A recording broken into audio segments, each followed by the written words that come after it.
छत्रपती शिवाजी महाराज जन्मोत्सवानिमित्त शिवसृष्टी नांदगाव येथे आमदार श्री सुहास अण्णा कांदे व सौ अंजुमताई कांदे यांनी विधिवत पूजा करत छत्रपती शिवाजी महाराजांच्या पुतळ्याचा दुग्धाभिषेक केला।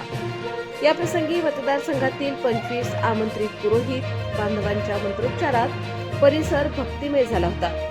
कार्यक्रमाच्या सुरुवातीला सार्वजनिक शिवजयंती उत्सव समिती अध्यक्ष नूतन भाऊ कासलीवार सपत्नीक तसेच आमदार सुहास अण्णा कांदे सपत्नीक पूजेस बसले होते। सोबत फरहान दादा, ज्ञानेश्वर कांदे, धनंजय कांदे, मनमाडचे नगराध्यक्ष योगेश भाऊ पाटील, नांदगावचे नगराध्यक्ष सागर भाऊ हिरे, शिवसेना पदाधिकारी, महिला आघाडी पदाधिकारी, युवा सेनेचे पदाधिकारी, शिवभक्त उपस्थित होते। विधिवत पूजा केल्यानंतर क्रेनच्या सहाय्याने आमदार सुहास अण्णा कांदे, नूतन भाऊ कासलीवार, अंजुमताई कांदे यांनी महाराजांच्या पुतळ्याची दुग्धाभिषेक केला।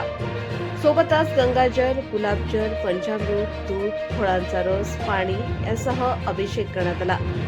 महाराजांना पुष्पहार अर्पण करण्यात आला। यानंतर उपस्थित शेकडो शिवप्रेमींनी छत्रपती शिवाजी महाराजांची आरती केली।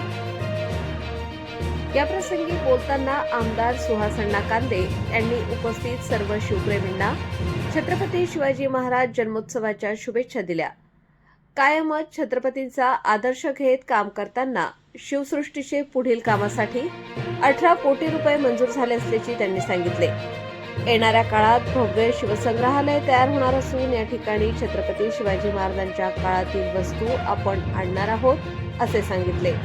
यानंतर दुसऱ्या मजल्यावर शिवभोजनालय तसेच शिव वाचनालय होणार असून युवा पिढीला याचा फायदा होणार असल्याचे त्यांनी सांगितले। छत्रपतींच्या आशीर्वादानेच मी हे सर्व काही करू शकत आहे असे शेवटी सांगत आमदार सुहास कांदे यांनी सर्वांना शिवजन्मोत्सवाच्या शुभेच्छा दिल्या। किरण काळे, नांदगाव।